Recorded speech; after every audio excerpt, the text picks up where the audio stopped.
Assalamualaikum warahmatullahi wabarakatuh. Perkenalkan, nama saya Rizky Abdul Bahtiar, peserta pelatihan dasar calon pegawai negeri sipil.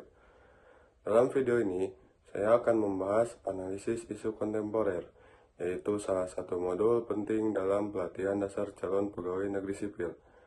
Tujuannya adalah agar kita mampu berpikir kritis, tanggap terhadap perubahan, dan berperan aktif dalam menjaga keutuhan Negara Kesatuan Republik Indonesia. Modul ini bertujuan agar calon pegawai negeri sipil memahami konsepsi perubahan dan lingkungan strategis, dapat mengidentifikasi isu-isu strategis kontemporer, dan mampu menganalisis isu dengan berpikir kritis untuk menemukan solusi. Dengan kemampuan ini, aparatur sipil negara diharapkan tanggap terhadap tantangan zaman, inovatif, dan berjiwa bela negara. Lingkungan strategis yang mempengaruhi kinerja aparatur sipil negara meliputi yang pertama individu, yang kedua keluarga, yang ketiga masyarakat atau komunitas, yang keempat nasional, dan yang kelima global. Globalisasi, kemajuan teknologi, dan keterbukaan informasi menuntut aparatur sipil negara adaptif terhadap dinamika sosial, politik, dan ekonomi. Untuk menghadapi perubahan, aparatur sipil negara perlu membangun modal insani, yaitu sumber daya manusia unggul. Ada 6 modal utama. Yang pertama intelektual, kemampuan berpikir kritis dan kreatif. Yang kedua emosional, mampu mengelola emosi dan empati.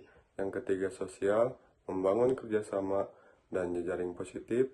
Yang keempat ketabahan, pantang menyerah menghadapi tantangan. Yang kelima etika atau moral, berintegritas, bertanggung jawab, dan jujur. Dan yang terakhir, kesehatan jasmani, fisik yang kuat untuk mendukung kinerja. Isu-isu kontemporer adalah masalah aktual yang mempengaruhi stabilitas nasional dan kinerja aparatur sipil negara. Beberapa isu utama, yang pertama, korupsi, yang kedua narkoba, yang ketiga terorisme dan radikalisme, yang keempat money laundry atau pencucian uang, yang kelima proxy war, dan yang terakhir kejahatan komunikasi massa. Teknik analisis isu ada 4 tahap utama dalam menganalisis isu. Yang pertama identifikasi dan deskripsi isu, yaitu menentukan apa masalahnya, siapa yang terlibat, dan apa dampaknya.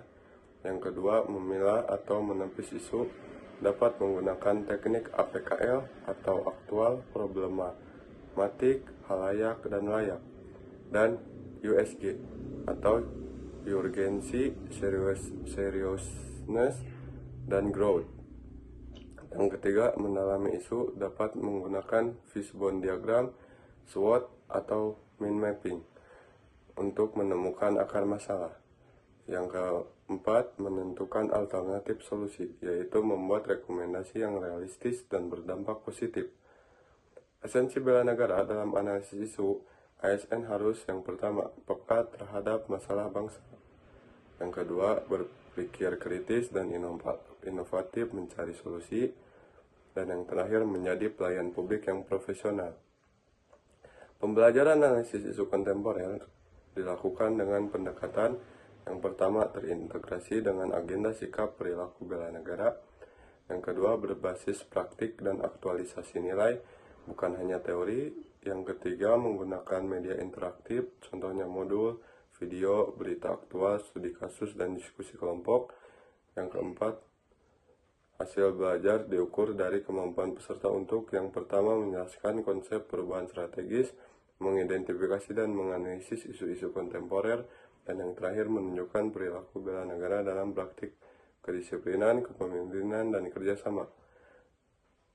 Sebagai aparatur sipil negara, kita harus peka terhadap isu bangsa, berpikir kritis dan inovatif, serta berani menjadi bagian dari solusi.